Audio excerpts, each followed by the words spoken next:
Greetings and salutations, loyal viewer. If you recall on the last episode of this television show that you guys are watching that I'm producing, that's actually an internet show and in no way, shape, or form a television show, I did a video on a content creator called Hunter Avallone, and I talked about his video about him leaving the right.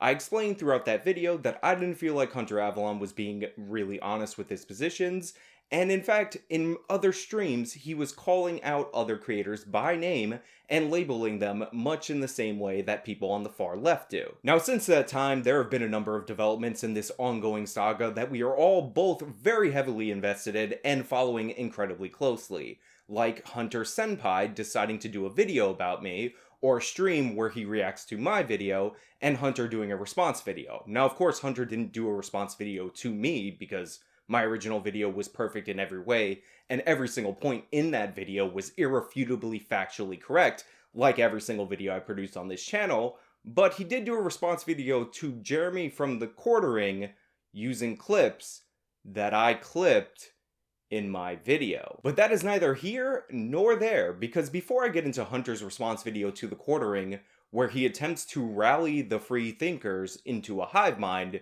to attack the Quartering because that's sensible to him. And what the Quartering has done is not only attack me, but he has attacked people like me. So to all my free thinkers everywhere, we're in this one together. I have to now actually take some time out of my day to admit that there was something I was a bit off about in my last video, and that was specifically in the clip related to single-payer healthcare. And for those of you who are unfamiliar with this clip that I'm not really going to play for you, it was Hunter Avallone not knowing what single-payer healthcare meant. He thought single-payer was our current system, and he thought that single-payer was not a type of universal healthcare. Because apparently, and this has been proven true once again, I have way higher expectations of the intelligence of people who oppose me politically than are actually proven out by reality. Because not only did Hunter Avallone in that clip 2 months ago not know what single-payer is, but Vaush, the internet communist, the man who pulled Hunter Avallone away from the clutches of the far right, the man who sells communism to his audience on the internet, also did not know what single-payer healthcare is. Single-payer is what Bernie Sanders believes in and what I believe in. In Canada, like, there's a public option that everyone can buy into, but there are some elements of private insurance that remain that are used to cover sort of supplementary things. True, but it's not a public option system. Wait, what does public option mean then? Does that mean something that I don't? Public option means the public option competes with private options in the market. Canada doesn't have this. Private and public do not compete. The difference with single payer is that private insurance can compete with government program and public option they can't compete. Okay, yeah, gotcha, okay. In multi-payer, there are different institutions that you can get your medical services from. A public option, or PO, this guy literally drew a picture on a live stream to understand the concept of single-payer healthcare. This guy was reviewing a video. This was not a back and forth exchange with me, and he was losing an argument to that video. It's the easiest thing in the world to respond to somebody's video and pick apart their arguments, and he could not meet that threshold. Never mind. I take it all back. All of you are stupid. Chad is giving literally, like, completely contrary answers. We're watching the video. Let's just assume actual Justice Warrior is right, and I'm... Now, call me crazy, but when I started this YouTube channel, I never thought I would be in a position where I would have to explain to an advocate for a certain position what the position they're advocating for actually is. But it turns out that's exactly what I'm about to do, because Vaush needs the support, because apparently he doesn't know what he's selling to his audience as an absolute moral imperative for the United States of America to adopt. Now, the reason I describe the Canadian healthcare system specifically as a single-payer healthcare system is because single-payer is not actually the only form of universal healthcare.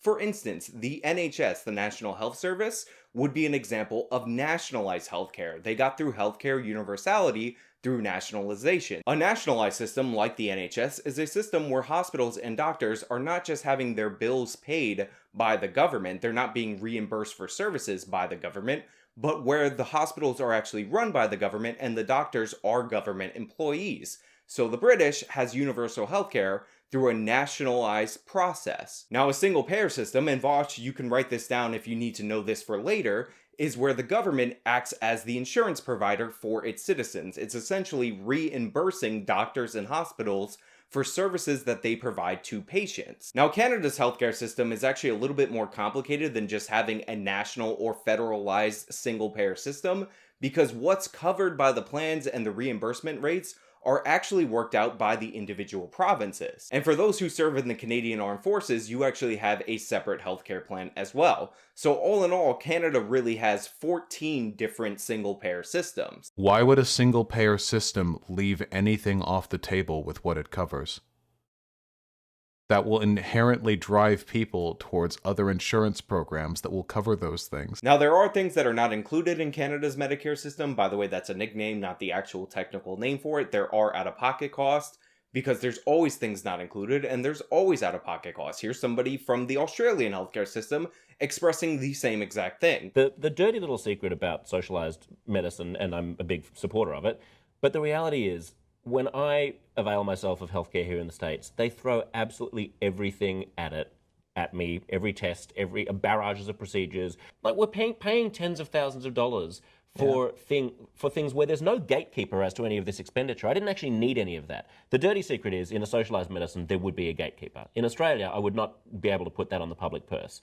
I would not be getting all of these. I wouldn't have had it. I mean, it was unnecessary. It was unnecessary. And my problem, my problem with Bernie's plan is that nowhere in his plan and nowhere in his speeches does he actually say we'll have a lean, basic, efficient healthcare system for all of your important needs, but we're going to have to rein in our expectations about what healthcare is, because we can't afford to keep spending 17% of the entire economy on it, and you can't just go and get absolutely everything you might always want. We have to start having conversations about death panels.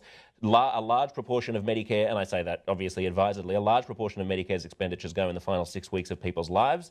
We have to encourage conversations between physicians and hospitals and old people about what kind of care they actually want. Like, this is tricky. I do think there is a naivete on the Bernie side of the aisle. Why would a single-payer system leave anything off the table with what it covers? By the way, thank you to Stephen Michael Davis for finding that clip. You guys know I think he's a great channel and should definitely check him out, because I recommend his channel at least once every 3 videos on this channel, but it still holds true. And if you want to learn more about trade-offs of certain progressive policies, I definitely recommend his channel. I'm going to link the stream that I'm referencing at least 2 times in the description box of this video with time codes, because it's really long and I want you guys to be able to jump to the healthcare section so you can laugh at Vaush struggle for about 10 minutes and literally draw a picture, because I'm not joking about that, to understand his own policies.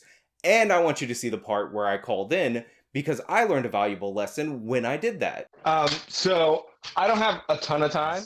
Non-existent political views changing to... The lesson is, if you're ever making dinner and you're curious about whether or not all the noise associated with cooking will transmit through an audio call on Discord, the answer turns out to be an astounding yes. Now, there may be more on this Vaush character later, depending on whether or not we actually end up setting up a debate, so stay tuned to the channel to find out if that actually happens. But for now, I want to move on to Hunter Avallone's response video to the quartering, because it's pretty cringe, and it really goes to show you, like I said in my original video, that Hunter doesn't put much thought into what he's putting forward on YouTube. And what the quartering has done is not only attack me, but he has attacked people like me. So I would ask that you please stop slandering me and the people like me. Now, right off the bat, I want to dismiss the premise that Hunter is attempting to put forward, which is that Jeremy from the quartering, by directly calling him out, is somehow calling out all centrists and all free thinkers, and free thinkers should all be insulted on Hunter Avallone's behalf. That's complete and total nonsense. He plays that up throughout this video. I don't know why he does it. It's criticism directed directly at him, and it should be taken as such. And point B, because we're scoring with letters now arbitrarily, even though I have not been doing that throughout this video, all of Hunter's responses to Jeremy's tweets are terrible. Jeremy's basic point was that Hunter was using labels like Nazi, like an SJW, to describe people that he formerly considered his friends or his internet cohorts. The first clip he shared is one where I was talking about Blair White, where I specifically said she is not a neo-Nazi, because she's not. Like Blair White, I don't think she's a fucking neo-Nazi. Jeremy put up clips which supported his point. These are the same clips that I used in my last video about Hunter Avallone.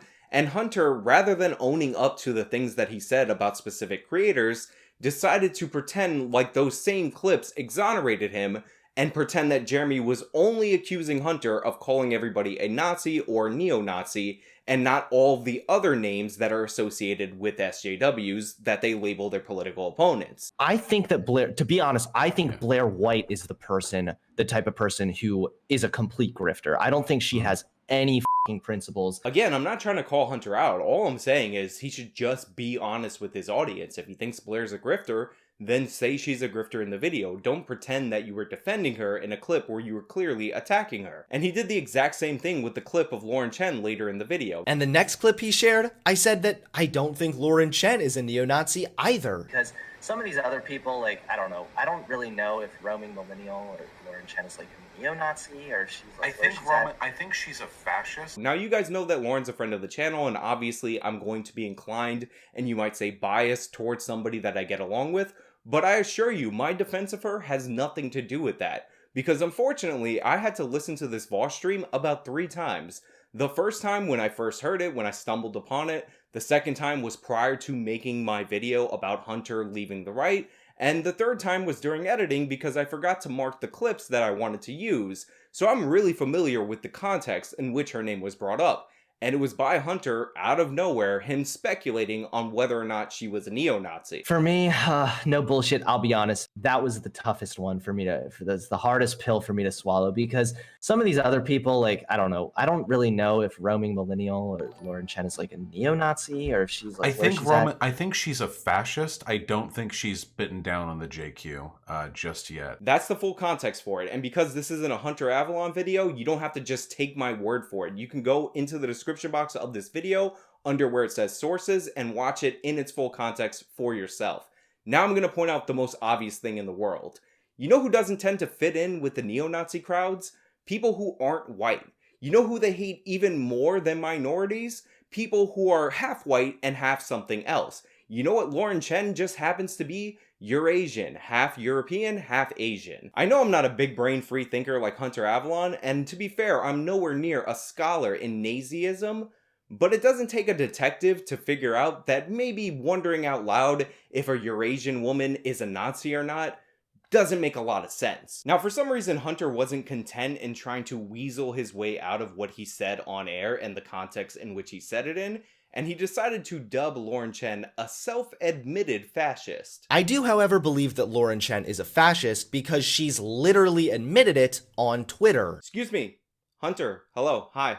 I know this is going to sound a little bit weird to you, but that quote that you're putting up on screen nowhere near says what you said it says. From December 31st, 2018, I'm becoming more authoritarian as I get older, LOL. I don't even describe myself as a conservatarian anymore. I'm for small government in terms of economics, but social policy, nah. Because she's literally admitted it on Twitter. Now, if you missed the part where she admitted in that quote that she was a fascist, then I think you need to go to Hunter Avallone's School of Free Thought so that you can think about it more freely, and thus you can see something that was definitely not in that quote.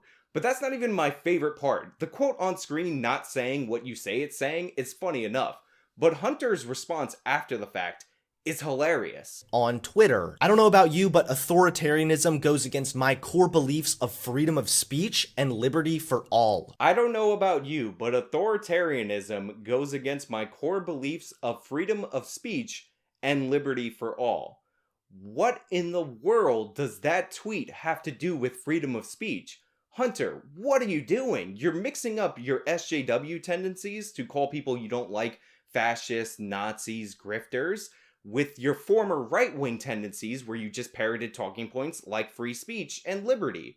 What are you trying to say here? That literally has nothing to do with anything. Was that a clip meant for a different part of this video that you're like, I guess this really serves no purpose in the video now that I'm editing, but I'll stick it in anyway? What are you talking about? Now, another thing that's not addressed in Hunter's video is that he's going around calling Sargon of Akkad a white nationalist. He sounds smart, but he is not, and it's weird. He kind of, yeah, he does sound kind of smart. And, you know, I guess, like, Sargon, I don't know if I would not call the guy a Nazi, but he's certainly a white nationalist. Yes. He's certainly a white nationalist. Now, the reason I found this funny is because just like the fascism thing with Lauren, that's something that Vaush said in their stream together that Hunter didn't say, that now he's just going around parroting, because that's what Hunter Avallone does. He's a self-admitted parroter of talking points for whatever side of the political spectrum that he's on. Like I would just kind of repeat what I heard from other right-leaning people. Now, what I said in my last video still holds true in this one. If Hunter wants to move to the left or triangulate his positions to the center, that's totally fine. I don't have a problem with that. What I have a problem with is you being disingenuous and you hurling out insults like an SJW and pretending that's not exactly what you're doing. You can disagree with people, you can dislike people, heck, you can insult people. It's YouTube. You can do whatever you want.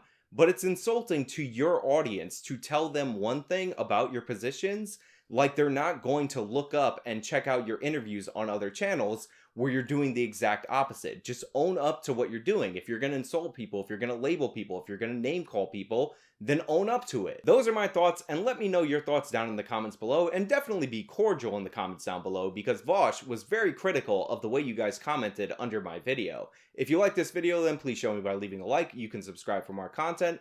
Follow me on all the social medias. They're linked in the description. Support me with the donation links. You know the drill. Till next time.